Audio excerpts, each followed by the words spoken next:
ఓం శ్రీ గణేశాయ నమః. ఓం శ్రీ విష్ణురూపాయ నమః శివాయ. నమస్కారం అండి.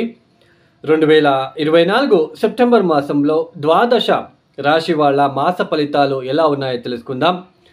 దానికన్నా ముందు ఎవరైతే ఈ వీడియోని చూస్తున్నారో లైక్ చేయండి, షేర్ చేయండి, సబ్స్క్రైబ్ చేసుకోండి మరియు ఈ వీడియోని పూర్తిగా చూడండి. చాలా ఉపయుక్తకరమైన అంశాలని మీరు తెలుసుకోవచ్చు. ఈ ఒక 2024 సెప్టెంబర్ మాసంలో గ్రహ సంచారం ఎలా ఉందో తెలుసుకుందాం. మొట్టమొదటిగా రాహు మీనరాశిలో సంచారం, కేతు కన్యా రాశిలో సంచారం, శని వక్ర మార్గంలో కుంభరాశిలో సంచారం, గురువుగారు వృషభ రాశిలో సంచారం. ఈ మాసమంతా కుజుడు మిథున రాశిలో సంచారం. సూర్యుడు సెప్టెంబర్ 16వ తేదీ వరకు సింహరాశిలో సంచారం, తదుపరి కన్యా రాశిలో సంచారం. శుక్రుడు సెప్టెంబర్ 18వ తేదీ వరకు కన్యా రాశిలో సంచారం, తదుపరి స్వక్షేత్రమైన తులారాశిలో సంచారం. బుధుడు ఈ ఒక మాసంలో వక్రత్యాగం చేస్తున్నారు. వక్రత్యాగం చేస్తూ సింహరాశిలోనే సంచారం చేయబోతున్నారు. అయితే సెప్టెంబర్ 23వ తేదీ వరకు మాత్రమే సింహరాశిలో సంచారం, తదుపరి కన్యా రాశిలో సంచారాన్ని చేయబోతున్నారు. ఇక మిథున రాశి. ఈ మిథున రాశి వాళ్ళకి 2024 సెప్టెంబర్ మాసంలో ఏ గ్రహాలు యోగిస్తున్నారు అని తెలుసుకున్నట్లయితే సెప్టెంబర్ 16వ తేదీ వరకు తృతీయ స్థానంలో ఉంటున్న సూర్యుడు, సెప్టెంబర్ 18వ తేదీ తర్వాత పంచమ స్థానానికి వెళ్ళబోతున్న శుక్రుడు, తర్వాత బుధుడు. ఈ గ్రహాలు బుధుడి మాసమంతా యోగిస్తున్నాడు. అంటే శుక్రుడు ఇక్కడ సెప్టెంబర్ 18 తర్వాత యోగిస్తున్నాడు. సూర్యుడు సెప్టెంబర్ 16వ తేదీ వరకు మాత్రమే యోగిస్తున్నాడు. మొత్తానికి మిథున రాశి వాళ్ళకి జన్మ రాశిలో ఉంటున్న కుజుడు, వ్యయస్థానంలో ఉంటున్న గురువు, దశమ స్థానంలో ఉంటున్న అంటే కేంద్ర స్థానంలో ఉంటున్న కేతు, రాహుల వలన మానసిక ఇబ్బందులు ఎక్కువగా ఉంటాయి. ఇంట్లో గృహంలో ఒత్తిడులు ఎక్కువగా ఉంటాయి. ఏదైనా ప్రాపర్టీ రిలేటెడ్ ఇష్యూస్ ఫేస్ చేస్తూ ఉండే ఆస్కారాలు ఉంటాయి. అది ఆస్తి కావచ్చు, లేదా ఇల్లు అమ్ముకోవడం కావచ్చు, లేదా ఇల్లు కొనుక్కునే వాళ్ళు కావచ్చు. ఇలా ప్రాపర్టీ రిలేటెడ్ ఎక్కువ ఇష్యూస్ని ఫేస్ చేస్తుండే ఆస్కారాలు ఎక్కువగా ఉంటాయి. ముఖ్యంగా మానసికంగా కుమిలిపోతూ ఉండే ఆస్కారం ఉంటుంది. ఈ ఒక మాసంలో సెప్టెంబర్ 16వ తేదీ తర్వాత మాతృకి ఏదైనా ఆరోగ్య సమస్యలు వచ్చే సూచనలు, ఒత్తిడులు పెరిగే సూచనలు, తర్వాత మిమ్మల్ని మిస్లీడ్ చేయడానికి ప్రయత్నం చేసే వ్యక్తులు పరిచయం అవడము, అంటే మిమ్మల్ని ఇబ్బంది పెట్టాలని వచ్చే సూచనలు.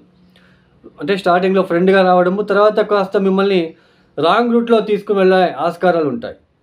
సో ఇలాంటి సిచ్యుయేషన్ కూడా ఏర్పడుతూ ఉంటుంది. తెలియని ఒక బాధ లాంటివి, తర్వాత తరచూ మర్చిపోవడం లాంటిది, తర్వాత మీ నాలెడ్జ్ మీదే మీకు డౌట్ రావడము. అంటే నేను చేస్తున్న పని కరెక్టేనా లేదా, ఇలాంటివి ఎక్కువగా ఉంటుంది. కన్ఫ్యూజన్ ఏర్పడుతూ ఉంటుంది, మర్చిపోవడము. తర్వాత ఉద్యోగంలో కూడా ఒత్తిడులు ఎక్కువయ్యే సూచనలు, ఇంట బయట కూడా ఒత్తిడులు ఎక్కువయ్యే సూచనలు. ఉద్యోగంలో ఫ్రస్ట్రేషన్ని ఇంట్లో చూపించడము, ఇంట్లో ఉన్న ఫ్రస్ట్రేషన్ని ఉద్యోగం చేసే చోట చూపించడము, ఇలాంటివి ఎక్కువగా కనిపిస్తూ ఉంటుంది.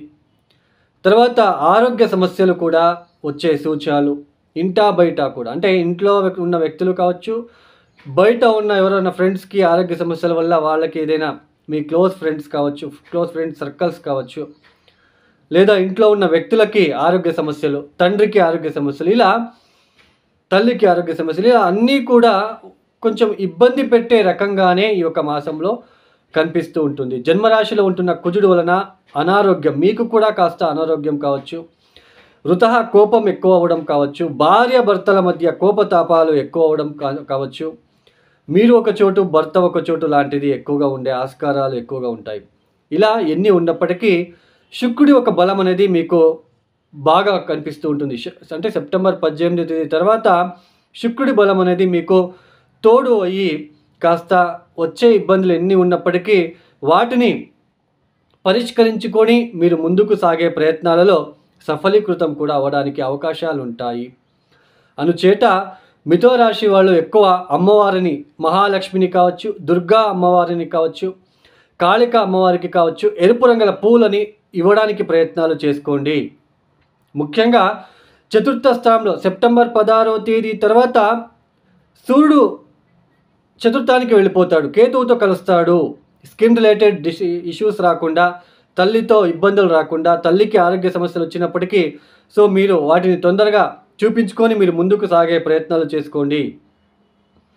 సో సూర్యుడికి, కేతువుకి ఇక్కడ ముఖ్యంగా గోధుమలు, తర్వాత ఉలువలని మీరు ఎద్దులకి తినిపించే ప్రయత్నాలు చేసుకోండి.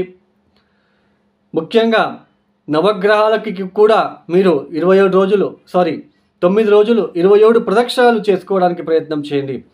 ఓం నమః సూర్యాయ చంద్రాయ మంగళాయ బుధాయ చ గురు శుక్ర శనిభిశ్చ రాహువే కేతువే నమః అని అంటూ 27 సార్లు ప్రదక్షిణలు చేసేటప్పుడు ఈ మంత్రాన్ని చదువుకొని మీరు ముందుకు సాగే ప్రయత్నాలు చేసుకోండి. తర్వాత తప్పనిసరిగా జన్మరాశిలో ఉంటున్న కుజుడి దోషం ఇంపాక్ట్ తగ్గాలి అని అనుకున్నట్లయితే కందిపప్పుని ఎద్దులకి తినిపించే ప్రయత్నం చేయండి. కంది బేళ్ళని మీరు సోమవారం రాత్రి నానబెట్టేసి మంగళవారం ఉదయాన్నే మెత్తగైపోయి ఉంటుంది, బెల్లంతో కలిపి ఈ జన్మరాశిలో ఉంటున్న కుజగ్రహ దోష నివారణ వలని మొక్కుకొని మీరు ఖచ్చితంగా ఎద్దులకి తినిపించే ప్రయత్నం చేసుకోండి.